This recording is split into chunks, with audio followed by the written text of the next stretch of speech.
Good evening everyone, this is Manas, your friend and tutor, and welcome to another video on this deflection series. Today we'll again be solving one more problem by using the Castigliano's theorem. The case in front of us is that of a simply supported beam carrying a uniformly distributed load of magnitude W newtons per unit meter, which essentially means that in a span length of, let's say, 1 meter, the load acting is W newtons, right? And if you watch carefully, this entire beam is having a length of L. So this is your arrangement. So if 1 meter corresponds to W newton load in the downward direction, therefore for L meters it is going to be WL. So that is the total weight acting on the beam in the downward direction. What you're supposed to find is the deflection at the center.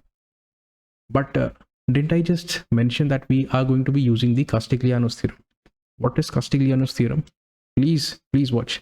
Castigliano theorem states that the deflection we want at C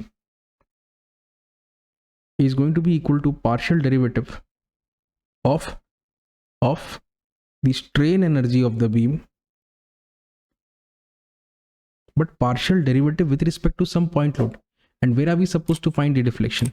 We have to find it at the center. Do we have any point load at the center? That is your first question.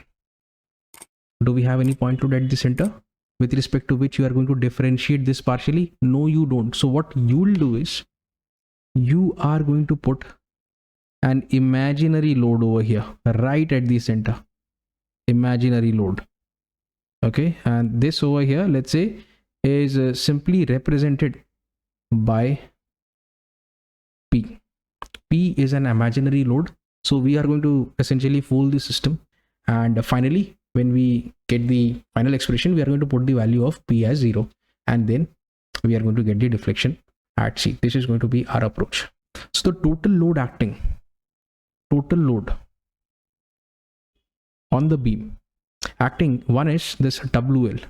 Okay, this UDL essentially can be replaced with a point load acting right at the center, whose magnitude is going to be equal to WL plus this point, fictitious or imaginary load itself. So this is the total load acting in the downward direction, and it will be shared equally at this support A and B. So what we can do is we can write this as WL plus P over 2, WL plus P over 2. So we have got again two portions, AC and CB. Let's take the portion AC. Let me take the portion AC. Here we go.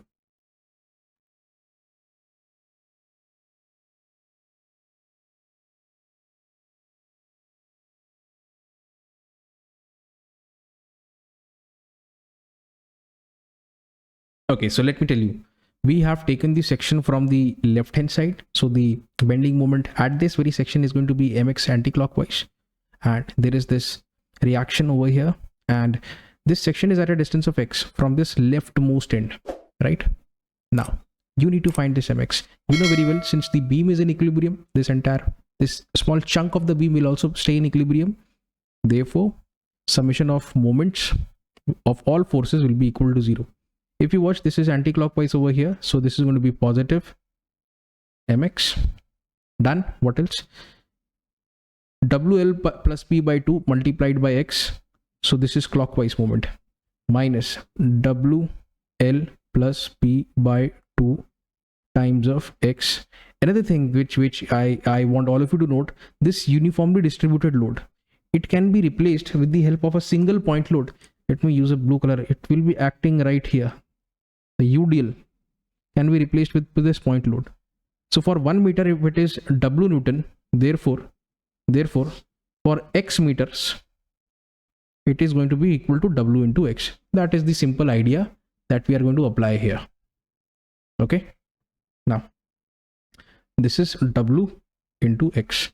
There you go. How far is this WX force from this point? It is at a distance of x by 2. So WX into x by 2, anti-clockwise moment, which essentially means WX square by 2, and all of this is going to be equal to 0. mx or m in between any point between A and C is equal to, let me just write this as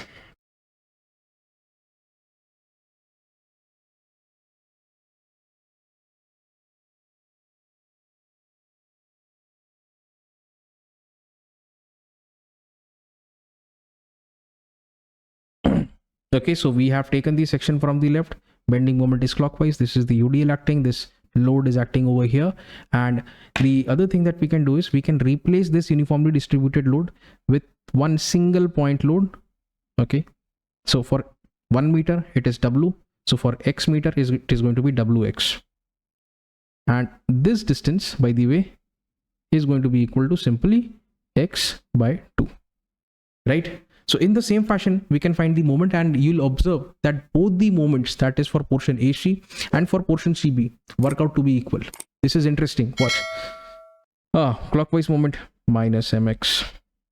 Then WL plus P by 2 force into perpendicular distance, anti-clockwise moment, plus WL plus P by 2 times of x. Now we are taking the moment of this at this very point. So Wx into x by 2, a clockwise moment, therefore a negative sign over here, right? So let us rewrite this again, and this is going to be equal to minus Wx square by 2. So if you watch, observe, we have got the moment AC, moment CB. If this is the case, then let me tell you that the strain energy in portion AC of the beam must be equal to the strain energy in portion CB of the beam. Okay, so far so good. Now again, strain energy in the beam itself can be written as UAC plus UCB. If this is so, we can also write this as 2 times of UAC, isn't it? Very simple. So this is the formula for strain energy. Now in order to write the strain energy formula for our beam, we can write it as U beam is equal to, it is equal to 2 times of UAC. So therefore 2 times of integral of UAC, that means from A to C, 0 to L by 2, 0 to L over 2. This is what we are going to do. M square dx upon 2 EI. That is what we are going to do. Okay, and from here on, we have to approach this question. Now the biggest issue is, if you see this MAC, you can write it as MAC. If you plug in this value of MAC over here, you have to square it, then you have to integrate it. This integration is going to be really big. Let me just show this to you. I already have the solution with me. You have to go through this integral, a square plus b square plus 2a into b. You have to solve this integral. You have to then open the bracket. This actually becomes a very long process. So in order to get rid of this, let me tell you what you can do. You can apply chain rule over here. Let me just illustrate this. So this is going to be equal to del by del P of U beam is this much. Okay, and if you watch, this 2 and 2 will cancel each other out. What's left is only 0 to L by 2 m square dx upon EI. How do you solve this? You have to find the partial derivative of an integral where this m is a function in x and p. This is going to be challenging for you. Okay, so what I want all of you to do is to simply take this derivative inside, apply the chain rule to this m square will become 2m. And I don't know if you guys have ever learned this or not. Let's say you do go for d by d square of t square. What is the result? 2t times of dt by dx, and this is exactly the same what we'll do. This is chain rule for you. Now let me take this inside. Integration from 0 to L by 2. Okay, forget about the limits right now. Let's now focus on taking this partial derivative inside.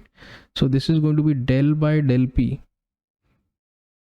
of m square 1 over, this is by the way not 2EI, this is simply EI. Okay, multiplied by dx. So if you watch, what we can do is we can go for this integration. M square will become 2m times of del m by del p, right? This is the residue left, times of 1 over ei into dx. Let me write this expression in a much better fashion, and let me simply say yc is equal to 1 over ei integration 2m del m by del p times of dx. Now it is our responsibility to find the value of 2m, to find the value of del m by del p. How do you do that? You know what m is? That's m for you. AC or CB, both of them are equal. So multiply m by 2 minus wx square simply. Secondly, what is del p by, not del p, but del m by del p? If you take, this is m, you need to partially differentiate this. This will be out of the picture. P will be differentiated. Del p by del p is 1. What is left is x by 2. And here there is no p term over here. So this also will become 0. So only px by 2, p will be differentiated. It will be equal to 1. X by 2 will remain. So plus is equal to x by 2. So these two results are extremely essential for us.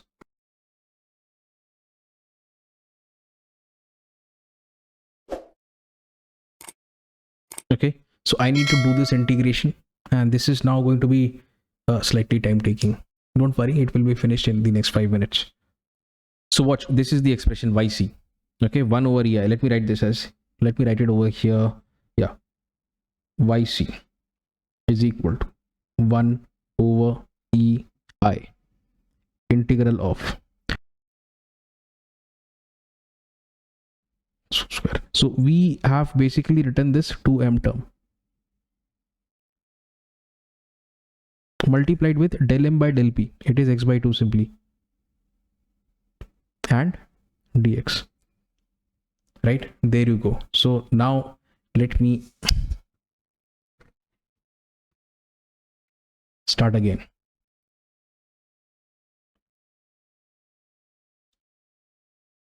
There you go. What you need to do is rewrite this expression, x, take it inside.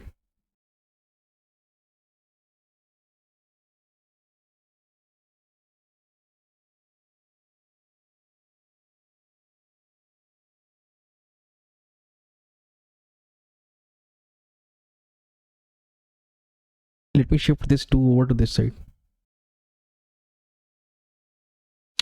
Okay, I'm going to begin the integration now.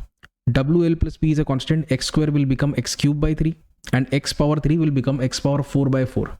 Let's implement.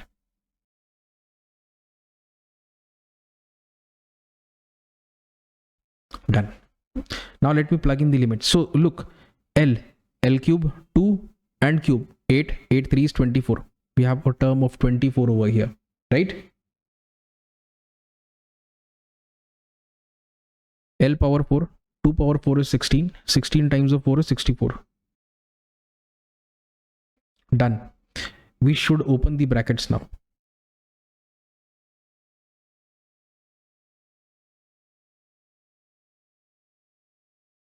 Now if you watch this WL cube, and this is going to be WL power 4 by the way. L. WL power 4 can be taken as common in both. 1 by 24 minus 1 by 64. Let's do it. 1 by 24 minus 1 over 64.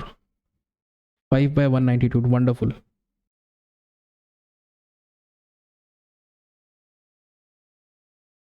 We are still calculating the deflection. Okay, and now it's very easy.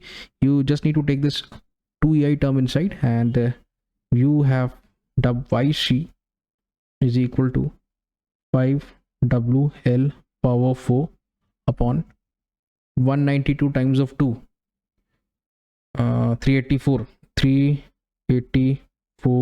ei plus PL cube upon 48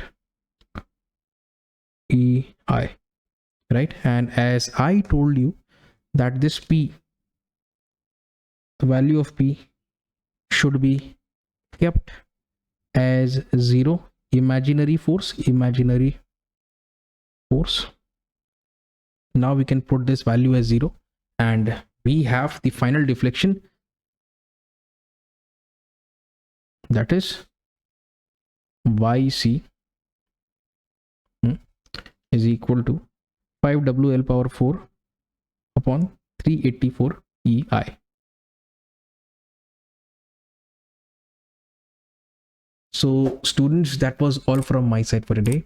This is Manas Patnaik signing off. Take care and have a nice day.